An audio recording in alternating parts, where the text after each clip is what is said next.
السلام علیکم دوستوں، کیا حال چال ہے؟ ٹھیک ٹھاک ہو؟ خوش ہو؟ طبیعت ٹھیک ہے؟ مزاج کیسے ہیں جناب محترم؟ آج کی ویڈیو میں ہم بات کریں گے کہ بارش کا کتنا امکان ہے، بارش کن کن علاقوں میں ہو سکتی ہے، کن کن شہروں میں ہو سکتی ہے، کن کن اضلاع میں بارش ہو سکتی ہے۔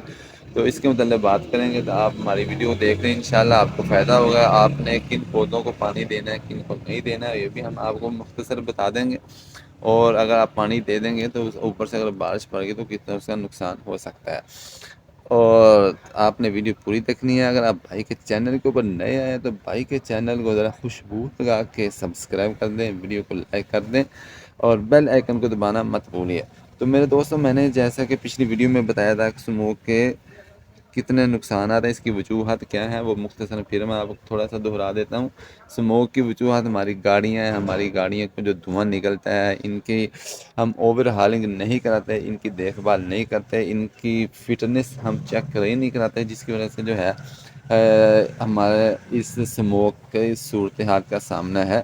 ہمارے پاکستان میں بھی، انڈیا میں بھی یہی وجوہات ہے۔ دلی اور لاہور یہ سب سے گندے اور آلودہ ترین شہر ہیں جناب۔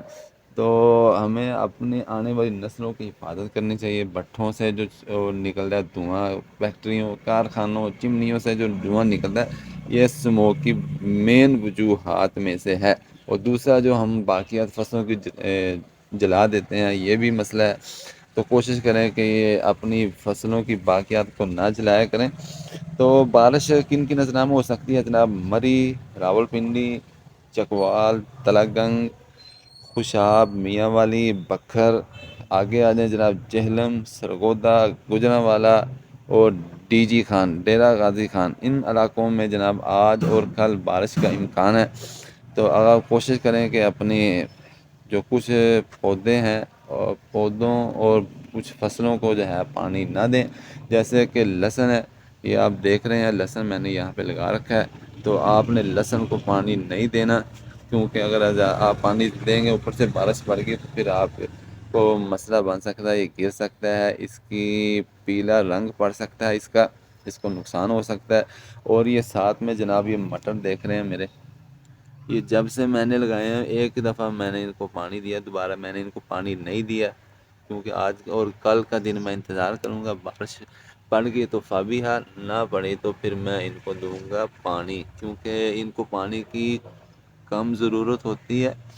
اگر آپ اس کو پانی دیں گے، خاص کر جب اس کے وہ نکلتے ہیں پھول، تو پھر پھول اس کے بنتے نہیں ہیں، جھڑ جاتے ہیں۔ تو آپ نے ان چیزوں کا خیال رکھنا ہے۔ اور خاص کر جو پپیتا ہے، آپ نے اس پودے کو جو ہے پورا سیزن یعنی جنوری تک جو ہے اس کو پانی نہیں دینا۔ جو اوپر سے شبنم پڑتی ہے، کورا پڑتا ہے، وہی ان کے پتوں کے ذریعے اس میں جذب ہو جاتا ہے، کیونکہ یہ گلاباسی کی طرح ہوتا ہے، نیلی لکڑی ہوتی ہے، اس کے اندر ہوتا کچھ ہے نہیں، لکڑی تو ہوتی نہیں، خاص کر ٹھوس۔ تو اس کو پانی کی ضرورت نہیں، اگر آپ پانی اس کو دیں گے تو یہ ضائع ہو جائے گا، خراب ہو جائے گا۔ اسی طرح مرچوں کے پودے ہیں، پنیری ہے خاص کر، تو ان کو بھی آپ نے پانی نہیں دینا۔ ٹماٹروں کی پنیری کو بھی آپ نے پانی نہیں دینا۔ اور بھی جو آپ دیکھ سکتے ہیں کہ جن کی مٹی ابھی نرم ہے، تو ان کو بتر کے اندر ان کو آپ نے پانی نہیں دینا۔ ایک دو دن آپ انتظار کریں، تو اس کے بعد جو ہے آپ پانی دے سکتے ہیں۔ ان چیزوں کا آپ خیال رکھیں، انشاءاللہ اللہ کی طرف سے اگر بارش پڑ گئی تو فائدہ ہی فائدہ ہے بھائی۔ اور جن علاقوں میں ابھی گندم کی بجائی نہیں ہوئی، گندم ابھی تک نہیں بیجی، لوگوں نے نہیں کاشت کی ہے، تو ان میں ذرا مسئلہ بھی بن سکتا ہے، ان کی بجائی لیٹ ہو سکتی ہے۔ لیکن یہ اسموک کے لیے بارش کا ہونا ضروری ہے۔ اگر بارش نہیں ہوئے گی تو پھر یہ گلے خراب ہیں جناب، لوگوں کی آنکھوں کا مسئلہ بڑھ رہا ہے، پھیپھڑے خراب ہو جاتے ہیں، تو اس کی وجہ سے جو ہے کافی نقصان ہوتا ہے۔ تو بارش کا ہونا بھی ضروری ہے بھائی صاحب۔ اگر ہم بھی زندہ نہیں رہیں گے تو ہماری فصلیں باقیات جلا جلا کے جو ہم نے خراب کر رکھا ہے موسم اسموک کا، یہ دیکھیں بارش نہ ہونے کی وجہ سے جو ہے جالے پڑ رہے ہیں اس پہ۔ تو اللہ پاک اپنی رحمت کی بارش فرمائے۔ وَهُوَ الَّذِي يُنَزِّلُ الْغَيْثَ مِن بَعْدِ مَا قَنَطُوا وَيَنشُرُ رَحْمَتَهُ وَهُوَ الْوَلِيُّ الْحَمِيدُ۔ ملیں گے نیکسٹ ویڈیو میں۔ السلام علیکم۔